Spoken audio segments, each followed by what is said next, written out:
Welcome back. This is the i24 News Evening Edition. I'm Lucy Arish, and this is One on One. Our guest tonight is Dr. Doron Avital, a very special guest, a former member of the Israeli Knesset and former commander of elite IDF unit, Sayeret Matkal. Good evening. Thank you very much for joining me.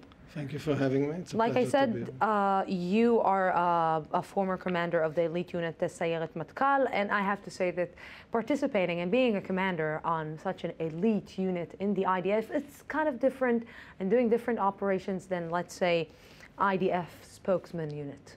I would say so. Describe it for me. Well, I mean, this is in fact the most distinguished elite unit of Israel, and in many respects, many of business people, politicians, and many of the elite leaders of Israel went through this unit. So it's a very special place. It's a place in which you learn more than anything how to plan long-term, large-scale project over a long period of time. It requires many talents, and you come out, you enter, you don't come out the way you enter. What do you mean by that? How did you come out of it? Much more serious, much more understanding better. What does it mean to plan ahead? What does it mean to think strategically? What does it mean to execute something successfully? And also a better understanding, I think, of the context where we live, because we really do many sensitive operations that connect with the neighboring... Sensitive figures also. Yeah, there are many stories that some of them are true, some of them are not true, that connects to the unit. But you learn the space where you live, the Middle East, and you learn how to do project in a very meticulous, smart, but intelligent way. And more than anything, it's really people think that, you know, a special unit, they think of the soldiers and commanders like in a Rambo type terms, but not. Basically, it requires a lot of intelligence. I mean, I wouldn't say that the soldiers are Nobel Prize winners, because we have those Israeli winners of today. Yeah. But it's a question of good planning and good understanding of the space where you live. So you said this is how you left. You left more serious. How did you get in? Let me get you back to your first... much more adventurous. I think we were, as every kid growing up in Israel, going first to the paratroopers and then to the unit, you think of the army also in adventurous terms. You want to go and visit foreign countries at dark nights without nobody noticing you. You hear the stories of the past. You want to be part of those stories. You want to be part of this legacy. So in many respects, it looks...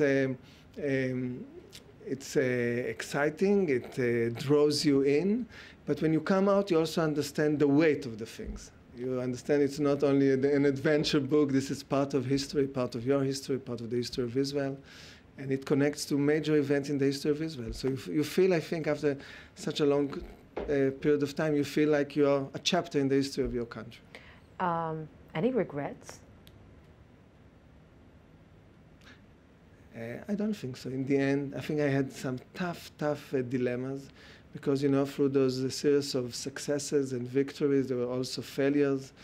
The beginning of my commanding post was an event that turned out immediately to be a real political dynamite, the Tzelim affair. So you really learn also what politics is, how the army connects to politics, how sensitive our region is, how sensitive this country and society is. So of course you would have, when you look backward, you would have preferred to bypass those setbacks. Remind us a little bit, if you can, about the Tzelim affair that occurred here. This was really an event that took the country by surprise. It was in the end a terrible accident. But since it's really an accident that involved the whole, the leadership of the army, it really very fast became a political issue. And I think if I look backward and I say to myself, where I've succeeded the most is to take a unit after such a crisis, after such a deep bottom, and to rebuild it in a new fashion, taking into account what went wrong, understanding what went wrong, and building a new unit in many respects, and a unit that serves us and its commander served Israel for 10, 12, 20 years since then, in the spirit of this major correction that we had to introduce into the logic of how we do things. What went wrong exactly in the Tzelim affair? I would think when you want to execute, and when you want to execute things with with a great determination, and there's this great desire to succeed. Sometimes you overlook the most trivial and basic things, and then terrible things can go wrong. So in the end, you have to bring back, and I'm telling you this not only to my unit, but also to the IDF, and maybe also to our country in general. You have sometimes to go to some basic classical understanding of things, and not to let the desire to execute, the desire to succeed, the desire to win, to overshadow those basic classical values or consideration that you've been growing up on from an early age. How do you take, let's say, in a way, a broken unit and try to bring it back together? Interesting. It's a very good question. I was hosted at 2 days ago. There was a dinner with the president, Perez. The dinner was in honor of the Czech president, the new Czech Zeman. And I was there when I was in the Knesset. I was heading our Friendship Association, the Parliamentary Friendship Association, with the Czech. And then Perez went to his favorite analogy about you don't jump between two cliffs. You have to do it in one giant leap. So I would say when things like this happen, there's the desire to stop everything and to go back, and maybe to call back some old veterans to take the lead. But we did the opposite. We decided that we have to, once we understood what had happened, we had decided we have to take our young generation of leaders and throw them into the battle. And if I can just jump into politics, I would tell you that I would think that this is really the point in which our country right now is in terms of taking. I don't see enough young leaders in the first on stage, in the first line of our leadership, and I think we are in this moment when this change might take place. Those are the last few years. Before we'll move on to politics, how tough is it to be in such an elite unit that you have so many pressures? You know that you have a big responsibility on your back, the soldiers and the commander. And how tough it is, psychologically, physically? I think more than anything, in the end, of course physically, but in the end, and it's part of the picture, but in the end it's, I would say, psychologically or mentally, basically. Because you really have, in the end, you have in those crucial moments, in those moments of truth, to make the right decision. So to go for those moments in truth and to make the right judgment. It's a question of judgment. There's in those moments of truth, no calculation, no pre-planning. They can serve you, they can help you, but in the end, it's you, the moment of truth, the decision, and you have to do it. And if you do it right, a sigh of relief. If you don't do it right, you take it all through your life, and it's something you can't fix. There's no way to play it back. Let me give you, let's say, a scene. In the middle of a big operation, one of your soldiers is telling you, I cannot do it. I don't want to get in. I cannot do it. I'm out. How do you calm him? How do you, because it is his life. And first of all, you have to get to reach a point or two by planning to a point in which those things, I hope those things don't happen, but there's no question that things like this can happen and because in certain operations, they know that they might get into the operation, but they won't sometimes get out of it alive. No, they know that. I mean, you go to war, you go to an operation, you know the risk, of course. But you have to come to a point in which you know enough, you're confident enough, you have confidence in the people around you, you have confidence in your commanders. This is key. The key is commanders. A good commander, the soldiers would follow. A bad commander, the soldiers will not follow. And going back even to scenes of war, I was a commander, I was a paratrooper commander, company commander in the Lebanon war, and I would tell you frankly that there were times in which in other platoon or companies people didn't charge when needed, and in the end the fault is of the commander. So I would think when you have a good commander that people are willing to follow, then you wouldn't find such incidents. But of course, if such a thing happens, you have to solve it on the spot. I can't give you a recipe, but you have to solve it. You think that the IDF changed in the last few years than in your period of time? I think the second Lebanon war, was a moment in which many people realized that something went wrong, that some fixing should take place. Reliance too much on technology.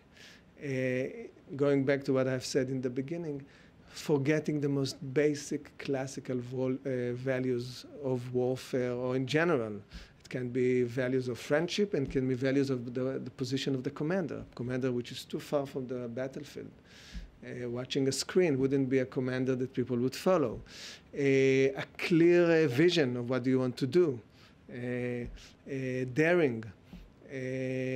Willing to take sacrifices. And I would say more than anything, the idea of victory. Sometimes I think we forgot that in the end, battlefield is about victory. So you have to be very determined to know what you want to do, fight and win victory. And Lebanon war was a real crucial point, I think, in the history of the IDF. And I think some correction took place. I hope things are better now. But no question, there was this moment of crisis in the IDF in general. I hope in the unit has succeeded to bypass it, because its moment of crisis was many years earlier, and I think we really understood what had happened and we put it on the right track. So let's take you to politics. You are, like we said, a former Kadima, Israeli Knesset in Kadima party. In the last election, Kadima was a strong political voice. It was in the opposition, didn't do a lot in the opposition, and it crashed in the last elections. What went wrong? What went wrong in Kadima? This is a big story, but I would think, first of all, this clash between the two leaders, Tzipi Livni and Shaul Mofaz, after the resignation of Ehud Olmert, really did terrible damage to the party, really in the end divided it to two parties. And really what it made, because the idea of the Kadima, the idea of a center, liberal democratic party is not only a good idea, I think it's an idea that would serve Israeli politics as we go forward. In many respects, Yesh Atid of Yair Lapid took many of the main ideas of Kadima and colored them differently. But to be serious, there's also another issue which is very important. It's very important to understand it about Kadima. It connects also with the passing away of Adia Yosef 2 days ago. We have to understand that in the end, the geometry of Israeli society has to do with the two groups of Jews that came to the Holy Land, people that came from the East or from the North African countries and people that came from Europe. The promise of Kadima was the promise of integration. And in the end, it was the point where... divided. And then it got divided along those lines. It's really in terms of the electorate. Yes. And this is really tricky. And I would say that this idea right now, when I look at the political landscape, I see in those terms a very, first of all, right-wing government and party, but also in the way people describe it, in the way that people talk in the street, a white parliament and a government. And this can't work. It can't work because half of the people of this nation feel that they were left out. And when you see those 800,000 people mourning over the Yosef, you understand it. Something that half of this nation is not right now taking part or taking its right share in politics. And I think Kadima, or a frame like Kadima, a political party like Kadima, with the right leaders, we are still in Kadima. We have to see it. We succeeded to save Kadima and to take it through the crisis. It wasn't an easy task. Because every one of us... We can even say that Tzipi Livni, even in a certain way, gained the position of foreign minister. Because, and there is a lot of criticism about Tzipi Livni because you didn't do, a lot of people are saying you didn't do anything when you were in the opposition. And the moment that you had a chance to try to find a break and to get into the government, you found it, you got in. Yeah, you got it. But the question in the end is, what I found a little bit strange, the way we look at Israeli politics, is the way we accept the fact that Bibi Netanyahu is the only option for a prime minister for Israel. This is unacceptable, I mean, on the face of it, without even considering who Bibi Netanyahu is. So I would think that the new elections, and they might be sooner than the 3 years, because we have many, there are many trajectories now, the different trials of Lieberman and Olmert, the negotiation with the Palestinians, the Arab Spring conflict around us. So I'm not sure this government would conclude its due term. 4 years.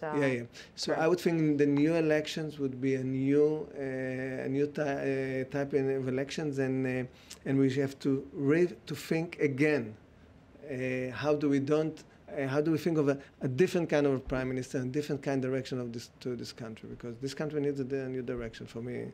This is why I joined Kadima to begin with. This is why, in the end, I think Kadima, with its 2 seats, is in the opposition. What would be the exact structure of this new center party? And who would be the leaders? And how would it go? Who would be with whom? It's yet to be seen. Another distinction that we have to look very carefully at is the divide right now between the Orthodox parties, and I'm counting Shas and Yadut Torah, and the religious Zionist parties. And this divide is a crucial divide for Israeli politics, because if the Orthodox would go moderate on foreign affairs and relationship with the Palestinians, then we might find a center-left party in the future pulling this country forward. Dr. Doron Avital, thank you for a very insightful conversation. Thank you for coming to our studio, and thank you, our viewers, for staying with us tonight. Tomorrow we will be here at the same time, same place from the Jeff Report. Have a great night.